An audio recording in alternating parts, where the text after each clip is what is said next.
Hello and welcome to part 8, I believe, for whatever it is, of 0'Brothers, and rather worryingly, I got a comment from the guy who made the game in the last part, and more worryingly, I got a comment from him earlier in another part, and I didn't realize it was him. And now I've said that the game sucks, and basically that he sucks, and I've cheated the game, and now I feel bad. But anyway, but basically, actually, something cool about that, though, is that he's watching videos actually just to sort of get a feel for the game anyway. So I kind of like that he purposely wanted to hear constructive criticism, so I actually, like, looked at it for it, but at the same time, I still kind of feel bad. But, the other thing is, I always have to turn up or down the volume. There's a specific volume where it's nice when I'm recording. But, the thing about this is I'm re-recording this because the last video that I did sucked. That was a recording of this, that is. Oh, that's good. And, so now I'm redoing it. I recolored Mario, and basically I just messed with the settings, because all the options are just stored in a text file, not massively high tech, so you just go into that and change which level to continue from. So if I wanted, I could skip the whole game without even hacking the level editor. Obviously I wouldn't really want to do that unless I was actually, no, I just wouldn't want to do that for an LP, that is. To be fair, I have been sort of unfair about the game. Part of it is just me sucking, part of it is the sort of awkward recording setup. Then there's other parts where it actually did glitch, and so there's that. But that's more Mari Portal than 0'Brothers, as I've said before.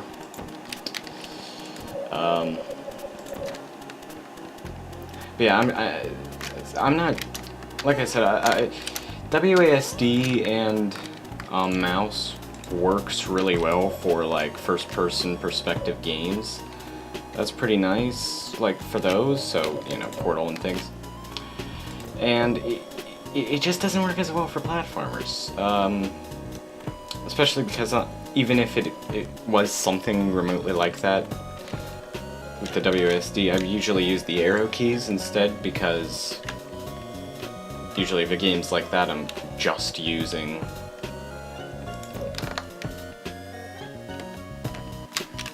if a game's like that, I'm usually going to be just using the...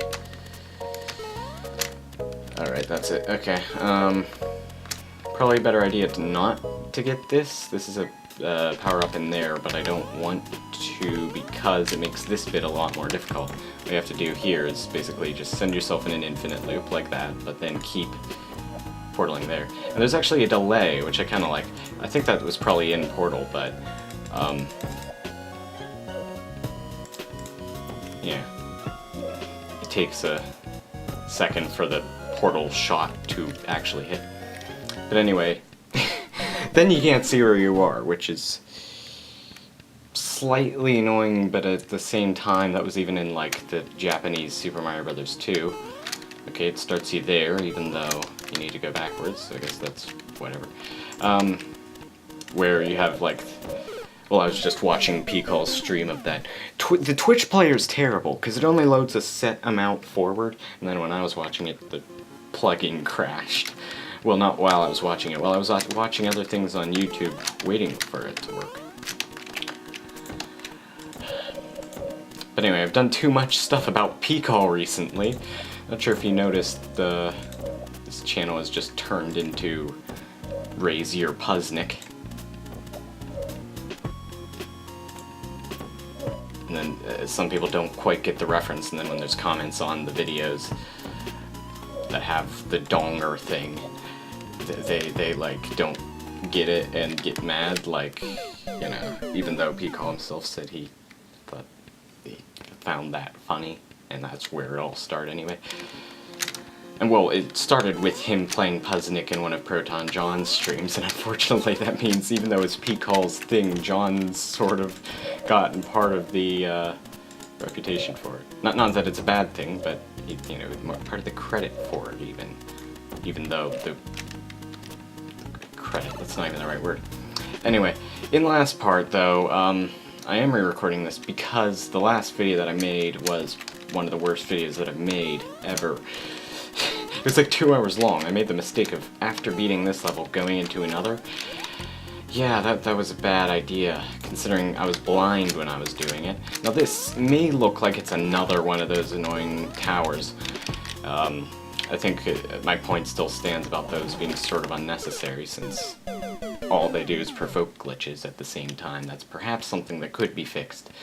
But the special edition of the game this is based on is on hiatus, which makes sense since it's like an indie game, you know, it's made by just one guy or maybe like a few people, and you can imagine they'd want to take a break. They're not, well, this is a free game for that matter.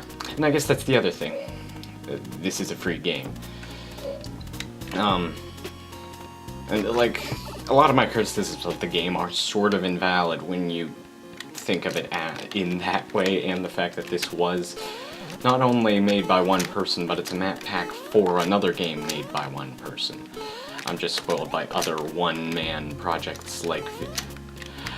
I say that, and then the shell lands on this Koopa and just keeps going and rolls off without killing, which is actually convenient, but still. But still, you know, like V, and Cave Story, which, you know, this is a map pack for another game. But, yeah, I do still, so I feel kind of bad about that, but at the same time, you know, the creator's working on making a sequel, which, best of luck to you on that if you're still watching, because... well, yeah, I'd love to see a sequel to this, because it's really well made. I think part of it is that I'm looking at it with all the, you know, custom graphics and everything, and it is really well made.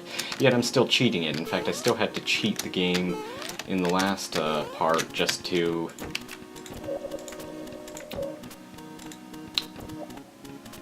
just to finish it. Mainly because I would have taken so long to do it anyway. I would have eventually got it, but I just wouldn't want to make the video already longer than 2 hours. But yeah, also, something I was saying earlier, I probably didn't elaborate on it very much. You don't want to get that mushroom that I was talking about earlier, because when you're in that sort of infinite loop, it's really thin. And so it actually makes it sort of harder to portal out of. It's just more sort of claustrophobic, I guess. Makes it more difficult to, like, maneuver around. But that time I killed it. So just a little tip, I guess. Makes this part more challenging, but I guess that's the trade-off you go with. And I kind of like that kind of thing, just trade-offs that aren't, like, specific. I guess in this case it is sort of a specific choice, but I don't know. That kind of design choice I actually do really like. But anyway, as you might have been able to tell earlier about that puzzle, and then I sort of forgot to continue talking about it. That sort of puzzle isn't just one of those block towers that you have to get a shell over to and knock down. You actually need to keep sort of taking away from it, which I think is sort of neater than just... well, obviously it's neat because it's something different, but, you know, so I kind of like the idea of that. You actually can sort of pinpoint where you are by the little portal thing telling you where you're going to shoot a portal, but it doesn't work perfectly, that.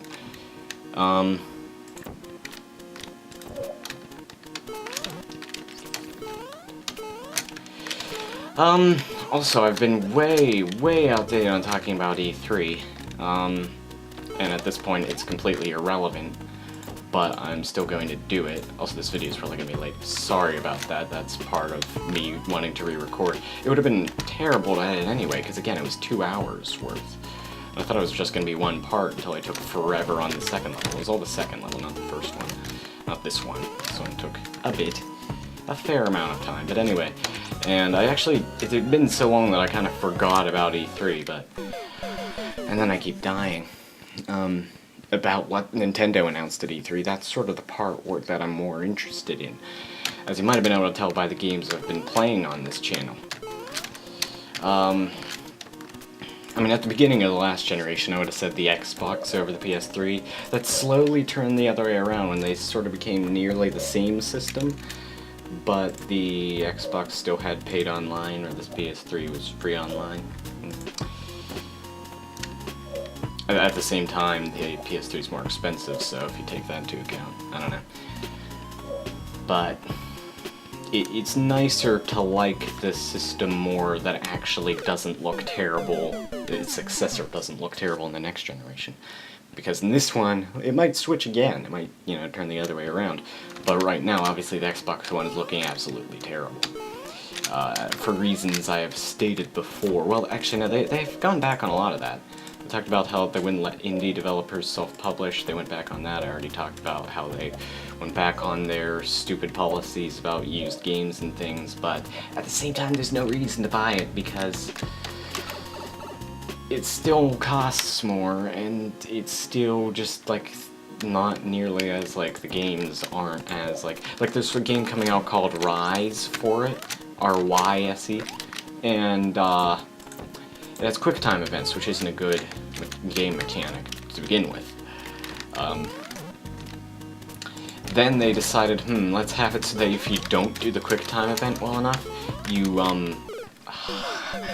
just keep on dying. Part of the weightiness of it, and actually no, this is probably something I addressed in the last recording. The weightiness, it's not just the slippery, but it's like how weighty Mario feels.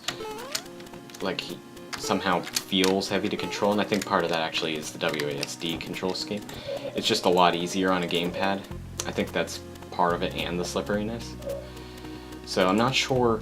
I've said before that these design choices don't work with how slippery it is, but I'm not sure that's completely true. It just sort of doesn't, because obviously you need to use WASD in the mouse because you're shooting portals, and the only other alternative is, okay, that's scary. The only alternative is using keys to rotate your portal thing around, which obviously doesn't work at all, especially for this. But I think part of it is actually the controls, which unfortunately there's no other way you can do it unless you have some kind of... Actually, probably the Wii remote and the nunchuck would be the best way to do that, which is a rarity.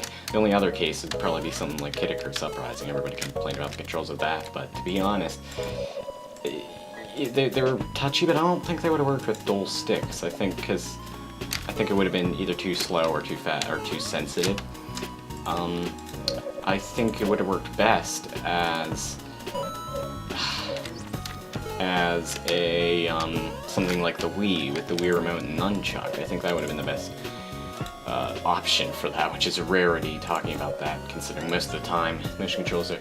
Unfortunately, I don't hate motion controls because I don't reject every time they try to do something new just because I'm not used to it, but in the case of the Wii, the problem is how it was used with most games, and yeah, for most games it was just shake it at this time. Even Nintendo games did that. Like Skyward Sword, it made sense.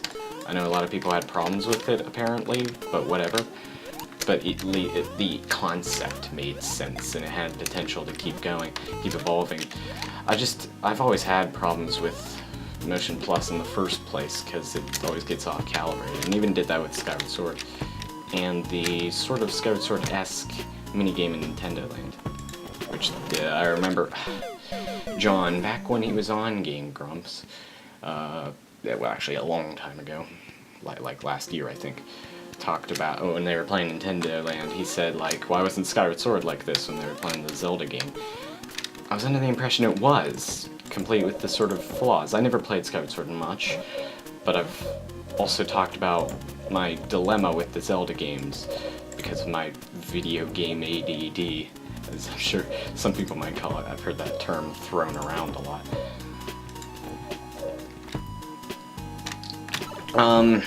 Right, but anyway, well, I was talking, yeah, the Xbox One, well, yeah, they actually, even though QuickTime events aren't a good mechanic, this game literally does them for you if you don't do them right, which isn't much of a game. It's like Final Fantasy 13.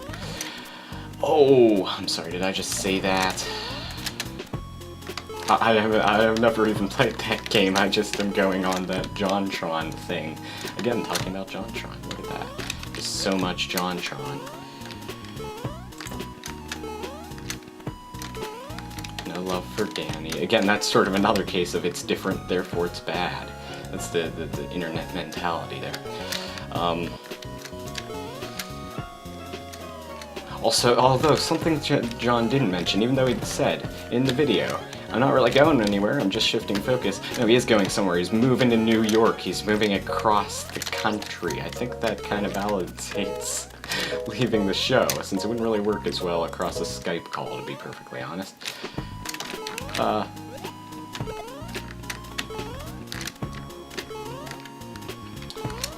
But maybe they could do like the Runaway Guys and record the videos in bulk in one like sitting, and then just and then just like have them, you know, like whenever they meet up at like conventions and things. But that's not gonna work with 2 videos a day, even 1 video a day as they did for a bit there. And then even people complain about that, like 1 video a day. Like their videos were more entertaining than mine, and they came out at least 7 times more frequently, sometimes 14 times more frequently. And whenever they were uploading twice a week and I was only doing it once every 2 weeks, which, well, not on purpose, just because that's how it ended up happening, it was 28 times as frequently, and several times as entertaining, as I've said.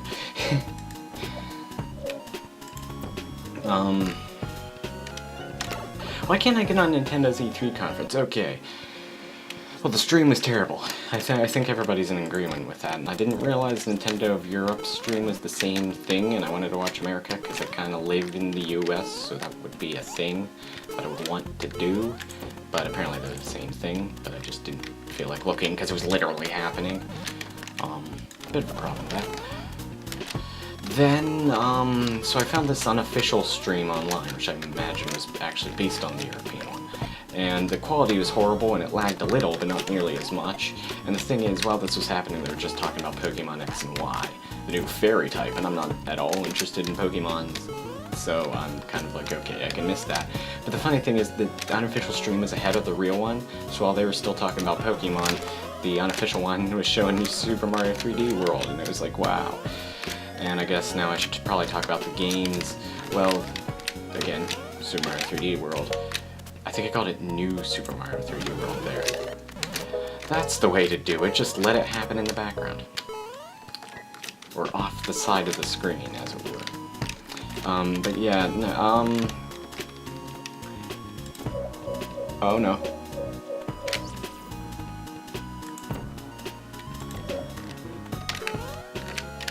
But, yeah, and the thing is about that game, oh no, the level's over.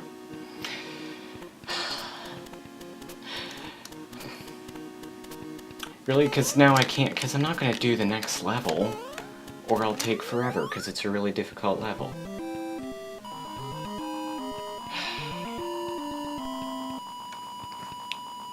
Well, okay, Super Mario 3D World.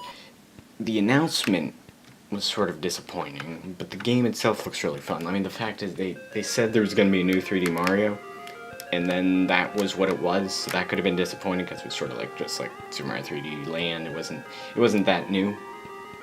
But just for the actual like game, it looked really fun. And then I played at Nintendo's like E3 Best Buy thing, and I couldn't really get, because I played as Luigi and I couldn't really get used to his controls, and I was using the Wiimote sideways. So I couldn't really get a feel for what the game was probably going to be like, but it was just cool to be able to play it, like, you know, sort of part of that event. But, Mario Kart 8 looks really cool. Probably have to talk about that more later. Yeah, I'm gonna have to get on this later, because I can't stay focused on one subject in a Let's Play video. Instead, I just talked more bad things about the Xbox One. It's looking better. I don't think it's gonna fail anymore. Because, I mean, to gamers it will, but it'll at least sell something.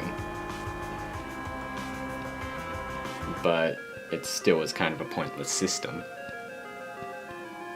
And it still has required Kinect, that's the biggest thing. No, we're not paranoid about Microsoft spying on us, we're paranoid about hackers which exist. Especially on a Microsoft product, since they already know. I mean, it has Windows built in it, partly, so. Making it pretty easy for them, in fact. Right, how about stop talking on a still screen for so long? I know this looks bizarre, but I'll get onto that later because, well, again, I've been talking on a still screen for a while. And that's not good video making, so I sort of apologize for that, and to the creator for saying his game sucks, I guess. Well, I haven't said it that bluntly, but basically that's what I've said. And, well, most of all, thank you for watching, because that's what I'm trying to get at, but I can't, because I can't focus on even saying that.